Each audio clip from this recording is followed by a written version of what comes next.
All right, so here we go. In the 16th, 17th century, when a woman or girl said that she had died and a new her has arrived or has been born or reborn, what do we think society would have called her? Crazy? A witch?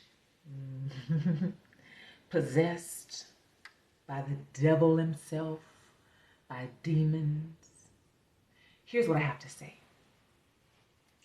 Either of the above is fine. However, I've got a secret to tell you about that.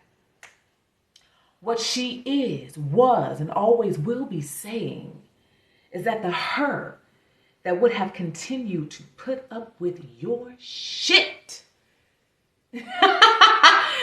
is long gone. Uh-huh.